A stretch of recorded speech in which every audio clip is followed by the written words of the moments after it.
اعوذ باللہ من الشیطان الرجیم بسم اللہ الرحمن الرحیم سلام اللہ علی بقیت اللہ الاعظم امام حسین علیہ السلام فور انٹرنیشنل ٹی وی کربلا مقدسہ سے اس وقت آپ پروگرام معرفت منتظر اجل اللہ تعالی فرجہ الشریف ملاحظہ فرما رہے ہیں۔ یوم ولادت باسعادت حضرت رسالت مآب صلی اللہ علیہ وآلہ کے نزدیک ہے، اور اس سے پہلے جو عید تھی وہ 9 ربیع الاول کی عید تھی، تو لہٰذا اس عنوان سے کہ نہایت ہی مہم ہے، ضروری ہے اس دور گزشتہ میں کہ کچھ لوگ تھے کہ جنہوں نے منافقت کی، انہوں نے نفاق کو پہلانے کی کوشش کی خود عصر رسول اللہ میں، اور کچھ ایسے مومنین بھی تھے کہ جنہوں نے حتیٰ اپنی جانوں کا نذرانہ تک دے دیا۔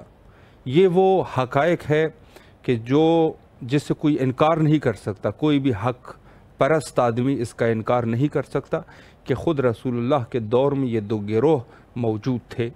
تو لہٰذا ہماری گفتگو اس عنوان سے چل رہی ہے کہ جو مومنین ہے، یقیناً جو اللہ والے ہیں، ان سے محبت کی جائے، ضروری ہے، لازمی ہے، چونکہ حب اور بغض کا معیار ہمارا اللہ ہے، یعنی الحب للہ والبغض للہ۔ حب بھی ہمارا اللہ کے لیے ہے اور بغض بھی اللہ کے لیے، اللہ کی وجہ سے ہے، یعنی جو اللہ کے ہے ان سے ہم محبت کرتے ہیں، جو اللہ سے ہٹ کر ہے، جو اللہ والے نہیں ہے، ان سے یقیناً ہمارے بغض کا معیار رہے گا، یعنی حب اور بغض کا معیار اللہ ہے۔ تو اس عنوان سے ہم پروگرام کر رہے ہیں تولی اور تبرہ کے عنوان سے، اور تولی اور تبرہ میں آپ کی خدمت میں عرض کروں، انشاءاللہ آج کے ہمارے معزز مہمان کے ساتھ بھی اسی پر گفتگو کریں گے۔ بس میں اتنا کہہ دوں کہ تولی اور تبرہ جو ہے یہ دین کے مہم اور مرکزی نقطہ ہے، بس یہ کہا جا سکتا ہے۔ روایت میں یہ ملتا ہے کہ امام صادق علیہ السلام نے اپنے اصحاب سے پوچھا کہ دین کی مرکزیت کیا ہے، تو اصحاب انہوں نے، کسی نے کہا نماز ہے، کسی نے کہا روزہ ہے، کسی نے کہا حج ہے، کسی نے کیا کچھ کہا، کسی نے کیا کہا، لیکن امام صادق علیہ السلام نے فرمایا یہ سب اچھی چیزیں ہیں لیکن دین کی مرکزیت نہیں ہے۔ تو صحابہ نے پوچھا کہ مولا دین کی مرکزیت کیا ہے، وہ کون سی چیزیں ہیں کہ پورا دین اس کے ارد گرد طواف کرتا ہوا نظر آتا ہے؟ تو مولا نے فرمایا کہ دین کا اساسی نقطہ تولی اور تبرہ ہے۔ ولایتنا و براءت من اعدائنا، ولایت رکھنا ہمارے ساتھ اور ہمارے دشمنوں سے، اظہار و ابراز براءت یعنی ان پر تبرہ کر دینا۔ تبرہ کا کیا مفہوم ہے؟ کیا تبرہ کا یہی مفہوم ہے کہ کچھ جاہل لوگ آ کے گالی گلوچ شروع کر دیتے ہیں؟ نہیں، یہ تبرہ نہیں ہے، یہ گالی ہے۔ گالی اور تبرہ میں فرق ہے، گالی اور تبرہ میں فرق ہے۔ تبرہ سے مراد یہ ہے یعنی براءہ، یعنی براءت کرنا، یعنی دور اختیار کر دینا، اس کو کہتے ہیں تبرہ عربی زبان میں۔ یہ نہیں ہے کہ ہم جو ہے وہ گالی گلوچ شروع کر دیں اور برے القابات اور اس قسم کی یہ چیزیں، غیر اخلاقی گفتگو، یہ چیزیں اس کو تبرہ نہیں کہتے۔ بہرحال میں یہ نہیں کہتا کہ یہ کیا کچھ ہے، کوئی اچھا ہے یا برا ہے، وہ اچھائی برائی اپنی جگہ پر جو بھی کریں، لیکن میں یہ کہتا ہوں کہ تبرہ کا معنی یہ نہیں ہے۔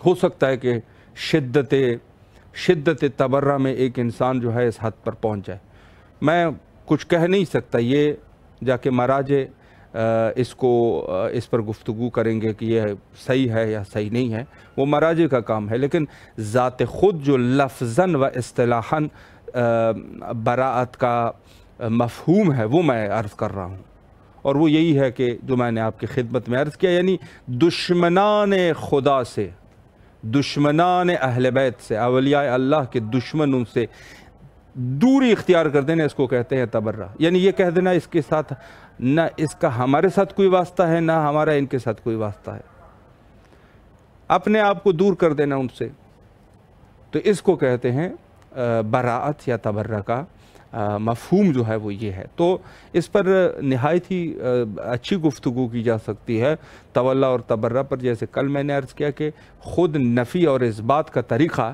یہ خدا کا طریقہ ہے۔ لا الہ الا اللہ میں بالکل واضح ہے کہ سب سے پہلے نفی ہے، پھر اس بات ہے، یعنی پہلے تبرہ ہے اور بعد میں ولایت ہے۔ یعنی ولایت اور براعت جو ہے یہ ضروری اور لازمی ہے، اور اس پر میں کچھ گفتگو کر بھی چکا ہوں احادیث کے عنوان سے کہ بعض ایسے لوگ بھی ہیں کہ جو ذات خود اپنے آپ کو محبین اہل بیت علیہ السلام کہتے ہیں، لیکن جب بات ہوتی ہے تبرہ کے تو وہ گھبرا جاتے ہیں، پتہ نہیں کس اپنی ذاتی رشتہ داریوں کی وجہ سے گھبرا جاتے ہیں یا کیا ہے، لیکن وہ یہ ہے کہ ان کو شاید ہو سکتا ہے کہ تبرہ کا صحیح معنی اس کو ذہن نشین نہ ہو۔ میں خدمت میں عرض کروں، اگر کوئی شخص تبرہ نہیں کرتا، تبرے کا منکر ہے، وہ کہتے ہیں میں تبرہ نہیں کروں گا، سب اچھے ہیں، تو یہ سب اچھے والے بات جو ہے یہ جو ہے وہ صحیح نہیں ہے۔ آج انشاءاللہ اسی عنوان سے گفتگو کریں گے۔ ہمارے معزز مہمان حجت الاسلام المسلمین عالی جناب عزت مآب مولانا سید زاہد احمد رضوی النجفی صاحب قبلہ لکھنؤ سے ہمارے ساتھ محو گفتگو رہیں گے، اور ان کے ساتھ ہمارا رابطہ بھی قائم ہو چکا ہے۔ السلام علیکم ورحمۃ اللہ وبرکاتہ۔ علیکم السلام ورحمۃ اللہ وبرکاتہ۔ قبلہ خیریت سے ہیں انشاءاللہ، طبیعت مزاج بخیر ہے؟ شکر ہے، الحمدللہ، اللہ کا فضل ہے۔ اللہ آپ کو کے سلامت دعائیں ہیں، خاص طور سے مولا آپ کو مقام سلامت مقدس میں آئے، آپ دعا کرتے ہیں ہمارے لیے، دعا کیجیے۔ شکر گزار ہے قبلہ آپ کی طرف سے، ہمیشہ نائب و زیار اور دعا گو ہے۔ نہایت ہی تہ دل سے آپ کے ممنون اور مشکور ہے کہ آپ نے قبلہ ہمیں وقت دیا اس مہم موضوع پر، اور خدمت کا یہ موقع ہمیں فراہم فرمایا۔ جزاک اللہ، آپ کا میں شکر گزار ہوں، آپ حضرات کا میں شکریہ قبلہ، بزرگواری ہے آپ کی۔ میں قبلہ وقت کو ضائع کیے بغیر اپنی موضوع کے اوپر ایک سوالات کا سلسلہ شروع کرنا چاہوں گا، اور ہماری گفتگو گزشتہ 3-4 دن سے تولا اور تبرہ کے عنوان سے جاری ہے۔ تو قبلہ میں اس عنوان سے پہلا سوال بھی ایسے ہی کروں گا کہ تولا اور تبرہ کی کیا ضرورت ہے، کیا اس کے اہداف ہے، اس پر قبلہ اگر ایک وضاحت فرمائیں۔ بسم اللہ الرحمن الرحیم۔ تولا اور تبرہ فروعات دین میں، جی، 9 تولا، 10 تبرہ، جی، یہ ہمارے یہاں فروع دین میں ہے، بے شک، اس لیے ضروریات میں ہے۔ جس طریقے سے فروع دین کی دیگر چیزیں ہیں، نماز، روزہ، اور عقلی اعتبار سے بھی انسان کو اچھوں سے محبت ہوتی ہے اور بروں سے نفرت ہوتی ہے، بیزاری ہوتی ہے، لہذا اس لیے بھی ضروری ہے یہ، اس لیے کہ اس کے بغیر جو ہے وہ محبت اور ولایت جو ہے وہ مکمل نہیں ہو سکتی۔ جی بسم اللہ، جی فرمائیں۔ جی قبلہ بسم اللہ۔ جی میں عرض کر رہا تھا جی، کہ تولا جو ہے وہ تبرہ کے بغیر مکمل ہو ہی نہیں سکتا ہے، اسی لیے جہاں جہاں زیارات میں تولا کا ذکر ہے، خاص طور سے میں ابھی وہ عبارت پڑھوں سورج یہ آپ کے زیارت عاشورہ کی، وَبِالْبَرَاءَةِ مِمَّنْ أَسَّسَ، جی، اس سے پہلے ویلے کا ہے، جیسا کہ پڑھتے ہیں انی اللہ یا ابا عبداللہ انی اتقرب اللہ وإلی رسولہ وإلی امیر المؤمنین وإلی فاطمۃ وإلی الحسن وإلیک بموالاتک اللہ وبالبراءۃ ممن قاتلک ونصب لک الحرب وبالبراءۃ ممن اسس اساس الظلم والجور علیکم وابرأ الی اللہ وإلی رسولہ۔ سبحان اللہ۔ اس میں تولا جو ہے پہلے تقرب حاصل کیا جا رہا ہے، تولا کا اظہار کیا جا رہا ہے ائمہ اہل بیت علیہ السلام، امام حسین علیہ السلام سے، اور اس کے بعد براءت کا اظہار کیا جا رہا ہے ان سے جنہوں نے قتل کیا، جی، جنہوں نے بنیاد ظلم رکھی ہے۔ خاص طور سے زیارت عاشورہ میں جو ہے اس کے لیے خاص طور سے بار بار تکرار کی گئی ہے، جی، ولایت کے ساتھ تبرہ ضروری ہے، تولا کے ساتھ تبرہ ضروری ہے، بغیر اس کے جو ہے وہ تولا مکمل ہی نہیں ہوگا۔ بے شک بے شک قبلہ بہت خوبصورت طریقے سے اور اساسی طور پہ آپ نے وضاحت فرمائی. میں یہاں پر ایک سوال یہ کرنا چاہتا ہوں کہ خود جو دوسرے لوگ ہیں وہ تو خیر اپنی جگہ پر ان کا اپنا دین ہے, اپنا مسلک ہے, لیکن ہمارے ہی مسلک میں کچھ ایسے لوگ بھی ہیں کہ جو یہ کہہ دیتے ہیں کہ ہم سب کا احترام کرتے ہیں اور سب ہمارے لیے قابل احترام ہے اور اہل بیت کو بھی مانتے ہیں اور دوسرے لوگوں کا بھی احترام ہے. تو میں قبلہ سوال یہ کرنا چاہوں گا کہ کیا جو شخص تبرہ کا قائل نہیں ہے, یہ تولا جو ہے اس کے لیے مفید ہے اور کافی ہے یا نہیں ہے؟ اس پر بھی قبلہ اگر ایک وضاحت ہو جائے. بغیر تبرہ کے, بغیر براعت کے تولا جو ہے وہ صرف دعویٰ ہے, جیسے کہ منافقین کرتے تھے. صحیح منافقین کا بھی یہی کام تھا. جی. اور پھر یہ کہ ہم ان سے بھی جو ہے وہ محبت کرتے ہیں, ان سے بھی تولا ہے اور ان سے بھی تولا ہے. یہ قاتل و مقتول دونوں سے نہیں ہو سکتا ہے تولا. جی. ایک سے براعت کرنا ہی پڑے گی. بے شک. لہذا جو لوگ برے ہیں جی, وہ تاریخ میں ان کے نام موجود ہیں, تاریخ میں ان کا ذکر موجود ہے. خود صحیح تمام اہل سنت کی کتابوں میں اور دیگر جگہوں پہ ہے کہ جنہوں نے ظلم کیا ہے یا جنہوں نے اسلام میں جو ترمیم کی ہے اور جس قدر اسلام کو بدنام انہی کی وجہ سے ہو رہا ہے آج بھی. جی بے شک. انہی کی وجہ سے ہو رہا ہے, انہی کے پیروکاروں کے ذریعے سے آج بھی بدنام ہو رہا ہے. لہذا ان سے براعت ضروری ہے, اس لیے کہ محلے میں اگر اچھے لوگوں سے محبت ہوتی ہے اور جو برے لوگ ہوتے ہیں ان سے براعت انسان بچتا ہے. جی. چنانچہ ان کے نام کے ساتھ اپنا نام جو ہے وہ پسند نہیں کرتا ہے. بے شک بالکل ایسی ہے. جی. بالکل. جی قبلہ میں یہاں پر ایک سوال یہ کرنا چاہوں گا کہ جہاں تک آپ نے خوبصورت وضاحت فرمائی تبرہ کا اصطلاحی معنی کے بارے میں, اور کیا تبرہ سے مراد جو ہے یہ گالی گفتار کرنا اور اس قسم کے کچھ قبیح کلمات کو انجام دینا, کیا تبرہ یہ ہے؟ اس پر قبلہ اگر ایک وضاحت فرمائے. کسی قسم کے قبیح الفاظ تبرہ اس لیے کہ تبرہ اور براعت, اس لیے کہ براعت سے ہے تبرہ. جی. بری, تبرہ, یہ سب چیزیں براعت سے. اور سورہ براعت موجود ہے قرآن مجید میں. جی. اس کی ابتدائی 113 آیتیں جو ہیں اس کی ابتدائی ہو رہی ہے براعت من اللہ جی ورسولہ. صحیح. تو اگر تبرہ گالی ہوتا تو قرآن جیسی کتاب میں کیوں آتا؟ جی بے شک. لہذا تبرہ اور لعن جو ہے وہ قرآن مجید میں آنا ہی اس بات کی دلیل ہے کہ یہ شریفانہ الفاظ ہیں. کبھی ہو ہی نہیں سکتا ہے کہ قرآن مجید میں ایسے قبیح الفاظ آئیں کہ جو معاشرے میں قباحت کا سبب بنے اور اس کے لیے یہ کہا جائے کہ قرآن میں ایسے الفاظ موجود ہیں. مثلا لعن کا لفظ قرآن مجید میں 41 جگہوں سے کچھ زیادہ جو ہے لعن کا لفظ مختلف طریقوں سے موجود ہے. یہ لوگ جو لعنت اور ان سب چیزوں سے کہتے ہیں کہ ہمیں کوئی تعلق نہیں ہے, انہیں قرآن مجید میں نہ پڑھنا چاہیے ان چیزوں کو. لہذا تبرہ یعنی بیزاری, براعت من اللہ قرآن مجید کے ترجمے میں موجود ہے کہ ہم اللہ اور اس کا رسول بیزار ہے ان سے. یہ بیزاری یعنی دوری و بیزاری, یہ سب معنی ہیں.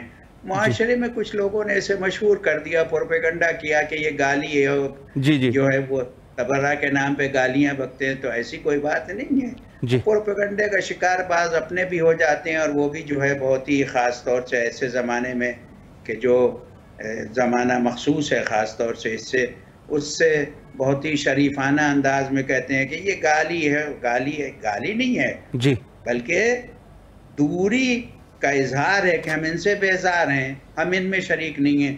جیسا کہ آپ دیکھیے خود زیارت آل یاسین میں, زیارت آل یاسین جو بہت ہی معتبر اور بہت ہی مخصوص ہے, وَأَنَا وَلِيٌّ لَكَ بَرِيءٌ مِّنْ عَدُوِّكَ, کوئی تبرہ آ گیا اس میں بھی. جی بے شک. میں آپ سے جو ہے ولایت یعنی محبت رکھتا ہوں جی, اور بری ہوں آپ کے عدو سے, یعنی جو آپ کا دشمن ہے اس سے میں بری ہوں. بار بار زیارتوں میں یہی جملہ آ رہا ہے. خود زیارت جو ہے جامعہ کی تیسری زیارت ہے, اس میں یا موالیہ کونو شفائی فی حت وزی و خطائی آمنت باللہ بما انزل جی ولکم, اور اس کے فوراً بعد آتا ہے وَبَرِئْتُ مِنَ الْجِبْتِ وَالطَّاغُوتِ وَاللَّاتِ وَالْعُزَّىٰ. اللہ یہ اکبر، پھر دیکھیے اللہ تبرہ آ اکبر. گیا، برات آ گئی. جی یعنی میں ان تمام چیزوں سے جن کے نام دیے گئے ہیں، جبت، طاغوت، لات، عزا، ان سب سے جو ہے وہ براعت کرتا ہوں. اس کے جی بعد آخر میں آتا ہے کہ انا سلم لمن سالمکم حرب لمن حاربکم وعدو لمن عاداکم اللہ اکبر، وولی لمن والاکم الی یوم القیامہ. اور پھر سبحان اس کے اللہ. بعد آتا ہے ولعن اللہ ظالمیکم وغاصبیکم ولعن اللہ وشیاءہم واتباعہم واہل مذہبہم وابرؤ الی اللہ. پھر وہی تبرہ آیا. جی اور میں ان سے بیزاری برات کرتا ہوں، واہ. اظہار بیزاری کرتا ہوں. ابرؤ الی اللہ والیکم منہم، اللہ کے لیے اور آپ کے لیے، جی چونکہ یہ اللہ کے دشمن ہیں، آپ کے دشمن ہیں، بے لہذا شک میں ان سے اظہار بیزاری کرتا ہوں. بے شک تو بے شک. مطلق گالی اس سے مراد نہیں ہے، بلکہ یہ شریفانہ الفاظ قرآن مجید میں آئے ہیں. جی بے شک. یہاں پر قبلہ ایک سوال میں یہ کرنا چاہوں گا کہ جہاں سے تبرہ کی، ویسے تو تبرہ آپ نے بہت ہی اچھے طریقے سے وضاحت فرمائی، لیکن اصل چیز یہ ہے کہ صحابہ میں سے کچھ لوگ جو ہے، جیسے مذہب شیعہ اس چیز پر قائل ہے کہ صحابہ میں سے کچھ لوگ جو ہے وہ منافقین تھے. اصل میں تبرہ انہی لوگوں سے ہے، اور وہاں دوسری طرف جو ہے ان کا دعویٰ یہ ہے کہ صحابہ کا نجوم، صحابہ نجوم کی طرح ہے. تو کوئی ایسی دلیل ہے ہمارے پاس کہ واقعاً صحابہ میں سے کچھ لوگ ایسے تھے جو منافق تھے؟ اس پر بھی قبلہ اگر ایک وضاحت فرمائیں. اس کے لیے خود بعض اہل سنت نے لکھا ہے اپنی جی کتابوں میں جی کہ مدینے میں 300 صحابی جو تھے وہ منافق تھے اور 70 صحابیات منافقہ تھیں. اللہ اکبر، اللہ یہ انہوں اکبر. نے لکھا جی ہے. اور ابن ابی کا نام خاص طور سے اس میں آتا ہے کہ اس کی سربراہی میں یہ لوگ بدر سے واپس آ گئے تھے. جی 300 لوگ جو تھے واپس آ گئے تھے، بدر میں صحیح. انہوں نے جنگ نہیں کی.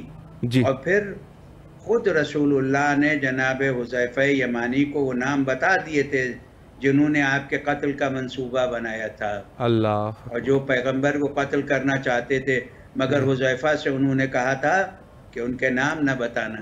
لیکن جب ہمیں یہ باتیں معلوم ہو جاتی ہیں کہ کچھ لوگ شہزادی سید عالم کے دروازے کو جلانے آئے تھے جی اور انہوں نے بے احترامی کی، حملہ کیا، شہزادی کے تازیانے لگائے، یہ تمام چیزیں تشہید المتائن میں بھی جی موجود ہیں. اور بالکل. اس کے علاوہ سلیم ابن قیس یا سلیم ابن قیس نے پورے واقعے کو لکھا ہے، جی اور جگہوں پہ بھی موجود ہیں. ماسات الزہرا جناب سید مرتضی آمولی کی اس میں بھی ہے. اور خاص طور سے علامہ محمد قلی جو خود اسی لکھنؤ کے تھے اور اسی جی ہندوستان کے تھے، بالکل. انہوں نے تشہید المتائن میں پوری تفصیل کے ساتھ کتب اہل سنت سے جی واقع احراق خانہ فاطمہ کو لکھا ہے. جی لہذا جب اور رہ گیا یہ کہ سارے صحابی جو ہیں عدول ہیں، جی یہ خود جو ہے یہ کلیہ نہیں ہو سکتا ہے، یہ تو زبردستی کے لیے. اور اصحابی کا نجوم جو ہے جی اس لیے کہ جس کی اقتدا کی جائے آخر میں ہے وہی کافی ہے. سوال یہ ہے کہ جو رسول اللہ کی شہادت سے 2 گھنٹے پہلے مثلاً آیا ہے اور آنے کے بعد مشرف با اسلام ہوا ہے، اب جی اسے اسلام کی الف ب بھی نہیں معلوم ہے، اس کی اقتدا کیسے کی جائے گی؟ جی بالکل بالکل وجہ جی فرمائیں. جی بے جی شک. جی جی جی. بہت ہی خوبصورت طریقے سے قبلہ آپ نے وضاحت فرمائی. آخر میں مختصراً اگر تولا اور تبرہ کے عنوان سے مومنین کے لیے کوئی میسیج ہے یا مختصراً اس کی آپ مزید وضاحت فرمانا چاہے تو ہمارے پاس 2 منٹ کا ٹائم ہے. بسم اللہ کیجیے. بھائی زیارت میں جو لوگ جاتے ہیں جی ائمہ اطہار علیہ السلام کی یا اپنے گھروں میں زیارت پڑھتے ہیں جی تو اس میں وہ تولا اور تبرہ دونوں کرتے ہیں. جی اور میں اکثر یہاں مجلسوں میں نے پڑھا ہے لکھنؤ میں ہندوستان میں جی کہ عربی میں لوگ تبرہ پڑھتے ہیں، جی اردو میں جب موقع آتا ہے تو وہ کترانے لگتے ہیں، جی جی جی بالکل انہیں تکلف ہونے لگتا ہے. بالکل. یہ باتیں میں اکثر مجالس میں پڑھتا ہوں کہ صحیح. عربی میں تبرہ خوب پڑھتے ہیں. بھئی کون ایسا ہے جو زیارت عاشورہ نہیں پڑھتا ہے؟ سب پڑھتے ہیں. بالکل. یا اور زیارت وارثہ دیگر زیارتیں ائمہ اطہار علیہ السلام کی، جیسا کہ میں نے حوالہ دیا زیارت آل یاسین، زیارت جامعہ کبیرہ مثلا، اور زیارتیں. ہر زیارت میں ملے گا مومنین کو کہ تولا کے ساتھ تبرہ موجود ہے. بالکل. اور تولا مکمل ہی نہیں ہو سکتا ہے جب تک تبرہ واہ سبحان اللہ. یعنی اچھوں سے محبت جی اور بروں سے اظہار بیزاری. بے شک. اور دنیا میں ہر مذہب میں بروں سے اظہار بیزاری ہے. ابھی دیکھیے ہندوستان میں ہندو حضرات کا دشہرہ ہوا ہے. یہ دشہرہ کیا ہے؟ بیزاری ہے اس سے جس نے ظلم کیا تھا راون سے. لہذا اس کا پتلا جلاتے ہیں, اس کو برا بھلا کہتے ہیں اور فتح مناتے ہیں. خود دشہرے کا تہوار جو ہندوستان میں ہمارے ہندو بھائیوں کا ہے وہ خود رام سے تولا ہے اور راون سے جو ہے تبرہ ہے. بالکل. لہذا وہ بھی 3 پتلے جلاتے ہیں. جی واہ سبحان اللہ. سے جلتے ہیں ابھی اسی تاریخ اتفاق سے 5 تاریخ جو تھی وہ 8 ربیع الاول تھی. اسی درمیان میں انہوں نے خوب پتلے جلائے ہیں اور جشن فتح مناتے ہیں. السلام علیکم ورحمۃ اللہ. قبلہ آپ کے نہایت ہی شکر گزار ہے. کربلا مقدسہ میں آپ کی طرف سے نائب الزیارہ اور دعا گو ہے, اور آپ سے بھی قبلہ امام حسین علیہ السلام ٹیم کے تمام اراکین کے لیے قبلہ التماس سے دعا کرتے ہیں. وہ پوری ٹیم کو سلام کہیے اور اسی کے ساتھ سب کی توفیقات کے اضافے کی ہمیشہ دعا کرتا رہتا ہوں انشاءاللہ. اور اس مکان مقدس حرم امام حسین علیہ السلام میں میرے لیے ہمیشہ دعا کرتے رہیں. ضرور بہت شکریہ انشاءاللہ. شکریہ قبلہ. فی امان اللہ. اللہ حافظ. اللہ حافظ. جی یہ تھے ہمارے ساتھ موجود حجت الاسلام المسلمین عالی جناب مولانا سید زاہد احمد رضوی النجفی صاحب. قبلہ لکھنؤ سے گفتگو فرما رہے تھے اور بڑی وضاحت اور خوبصورتی کے ساتھ انہوں نے تولا اور تبرہ کے موضوع کو واضح کر دیا, اور بہت ہی احسن طریقے سے بزرگان کی زبان سے واضح ہو جائے بات تو مزید تاثیر بڑھ جاتی ہے ایک چیز کی. بہت خوبصورت طریقے سے انہوں نے وضاحت فرمائی کہ اگر تولا انسان رکھتا ہے تو اس کے لیے ضرورت ہے تبرے کی, اور اگر تبرہ ایک شخص نہیں ہے, کوئی تبرہ کا منکر ہے یا تبرہ نہیں کر رہا, تو یقیناً اللہ اس سے تولا کو بھی قبول نہیں کرتا. یعنی تولے کے لیے ضروری ہے کہ انسان تبرہ کرے. تبرہ انہوں نے فرمایا کہ خود براعت ہے اور دوری اختیار کرنا ہے بعض شخصیات سے, بعض کردار سے اور بعض اس قسم کے لوگوں سے کہ جو لوگ عصر رسول میں بھی پائے جاتے ہیں اور یقیناً آج کے دور میں بھی موجود ہے. یعنی جو آج کے دور کا شخص ہے ان سے بھی تبرہ ضروری ہے, اور ان کا بھی جو عصر رسول میں تھے یا اس سے پہلے کے دور میں تھے, فرعون, شداد, نمرود, یا ان کے ساتھ جو لوگ ان مظالم میں شریک تھے, یعنی وہ چھوٹے سطح کا آدمی ہے یا بڑے سطح کا آدمی ہے, لیکن ان سے براعت کرنا ضروری ہے. اگر وہ ظالم ہے, فاسق ہے, فاجر ہے, مشرک ہے, جو بھی ان کی جو برائیاں ہیں, اگر وہ ہے تو تبرہ ضروری ہے, چاہے وہ عصر رسول سے پہلے والے لوگ ہیں یا عصر رسول کے بعد والے لوگ ہیں یا خود عصر رسول میں رہنے والے لوگ ہیں. تبرہ جو ہے اسے کوئی بھی نہیں بچ سکتا. لیکن بات یہ ہے کہ ہم جب تبرے کا نام لیتے ہیں تو جو مخالف فرقے والے ہیں وہ گھبرا جاتے ہیں, وہ کہتے ہیں یہ عصر رسول میں ہی تبرہ کریں. تو ہم لوگوں کا یہ ہے کہ ان لوگوں نے جو ظلم کیے ہیں اور بقول قبلہ کے کہ آج تک انہوں نے ایسا نقصان کر دیا کہ جس کا بھرنا جو ہے وہ مشکل ہے, یعنی اس نقصان کو جو ہے بھرا نہیں جا سکتا, ایسا نقصان کر دیا. ماں سوائے یہ کہ حضرت امام زمانہ اجل اللہ تعالیٰ فرجہ شریف تشریف لائے اور باقاعدگی سے وہ بس اس نقصان کو شاید وہ اس دور میں یہ نقصان بھر جائے گا اسلام کا, وگرنہ انہوں نے وہ نقصان اسلام کو پہنچا دیا جس کا بھرنا ناممکن ہے. حجت خدا کے ظہور کے لیے دعا گو ہے. اللہم عجل لولیک الفرج.